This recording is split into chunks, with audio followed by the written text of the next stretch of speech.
Сәлеметсіздер ме, қайырлы күн, оқушылар. Бүгін біз ядролық реакциялармен танысатын боламыз.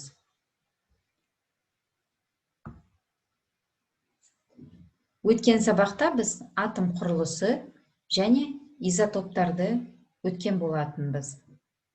Атом құрылысы қандай бөлшектерден тұрады және изотоптар дегеніміз не екенін еске түсіріп көрейік. Атом құрылысы электрон, протон, нейтрон бөлшектерінен тұратын.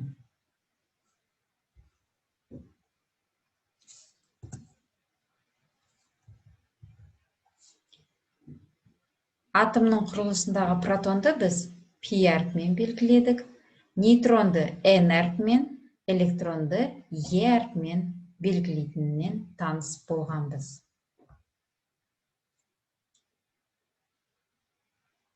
Протондар мен нейтрондардан тұратын атом ядросы оң зарядқа ие болатын, ол теріс зарядтарды көрсететін электрондармен қоршалған.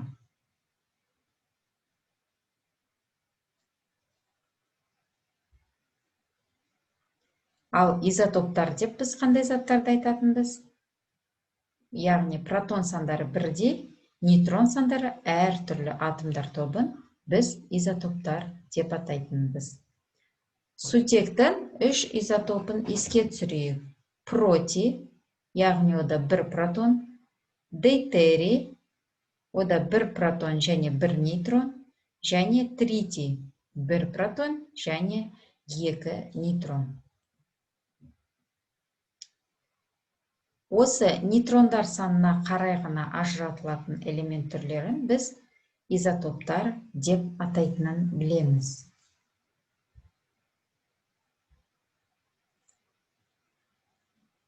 Бүгінгі жаңа сабағымыз радиоактивтілік.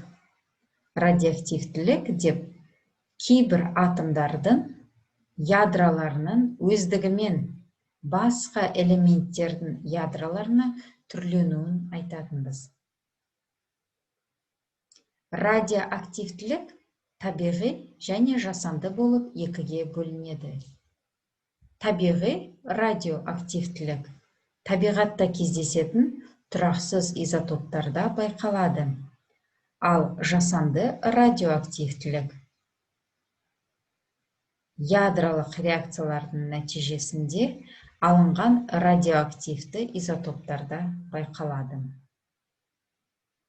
Атом ядросының басқа ядромен, элементар бөлшектермен өзара әсерлесуі кезінде болатын түрленулер ядролық реакциялар деп аталады. Атомды радиоактивті элементтер 3 түрлі сәуле шығарады. Альфа сәулесі, бета сәулесі және гамма сәулесі. Ядролық реакциялар теңдеулеріндегі сол жақтағы бөлшектердің зарядтары мен массаларына тең болады. Ядролық реакция атқылаушы бөлшектің әсерінен жүзеге асырады. Радиоактивтілік құбылысын француздық ғалым Анри Антуан Беккерель ашқан болатын.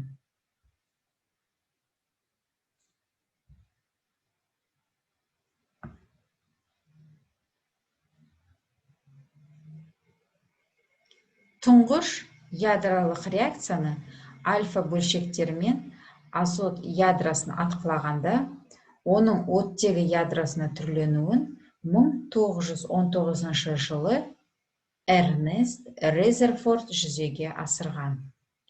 Ядролардың өз бетімен түрленіп, альфа, бета және басқа да бөлшектермен сәулелерді шығарылуын олардың радиоактивті ыдырауы деп атайды. 1886 жылы француз ғалымы Беккерель табиғи радиоактивті құбылысын ашқан. Ал 1898 жылы ерлі-зайыптылар Мария және Пьер Кюрилер тори элементінің өздігінен сәуле шығаруын ашты. Өздігінен сәуле шығаратын химиялық элементті радиоактивті деп атады. Ал сәуле шығару процесін радиоактивтік деп атауын Мария Кюри ұсынған. Радиоактивтік латынның radio сәуле шығару және activis әрекетті деген сөздерінен алынған. Жүргізілген зерттеулер Менделеев кестесіндегі қорғасыннан кейінгі ауыр элементтердің ядроларының бәрінде табиғи радиоактивтілік бар екенін көрсетті.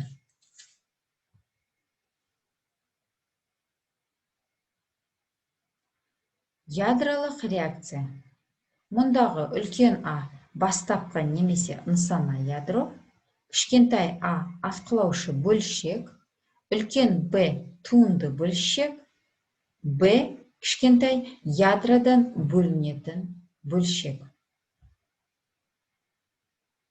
Сіздердің алдарыңызға бейне материал ұсынамын.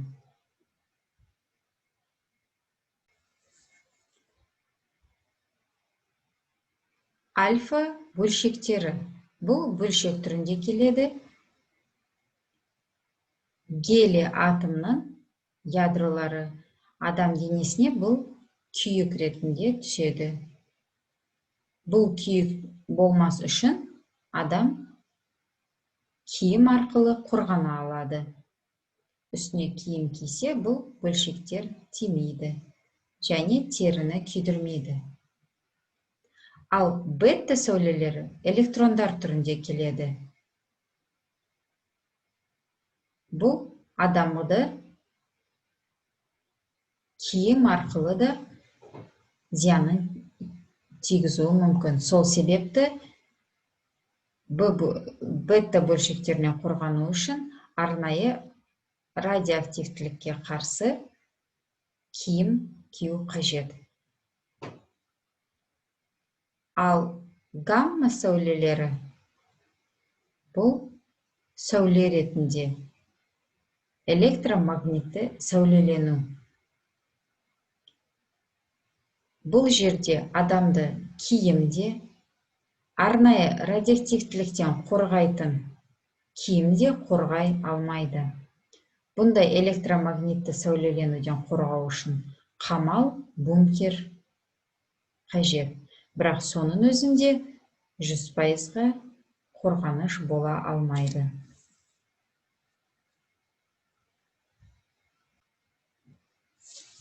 Қазіргі кезде радиоактивтілікпен біз күнделікті соқтығысамыз. Үйлерде, далада, машиналарда, көлікпен жүргенде. Ол бірақ адамға байқалмайды.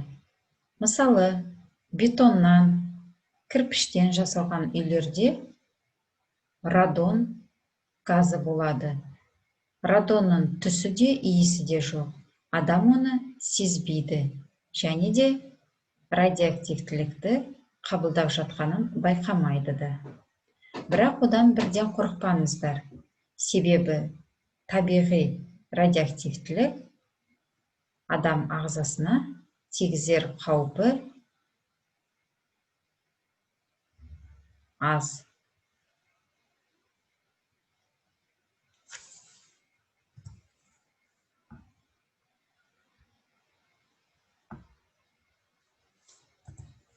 Енді балалар, өткен тақырыбымызға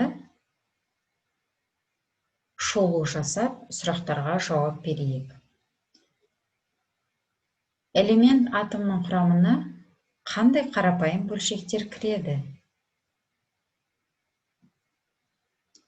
Экранда назар аударып, көрсетілген сұрақтарға жауап беруге тырысайық. Элементтің салыстырмалы атомдық массасы 32-ге тең атомына ядросында 16 нейтрон бар. Периодтық жүйеге қарамай элементтің реттік нөмірін табыңдаршы. Бізде реттік нөмірі нейтрон санына тең болады деп айтқанбыз. Сонда бұл жасырын элементтің реттік нөмірі 16 болады екен.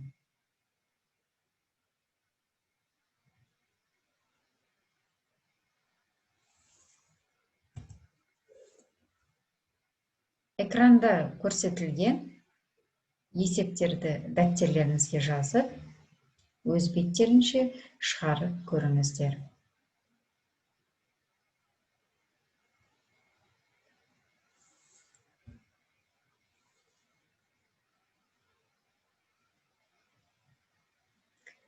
Сонымен, ядролық реакциялар дегеніміз не? Альфа, бета, ыдыраулар дегеніміз не? Одан не түсіндіңіздер? Радиациялық сәулелер қай жерде қолданылады? Оның адам ағзасына қаупі қаншалықты?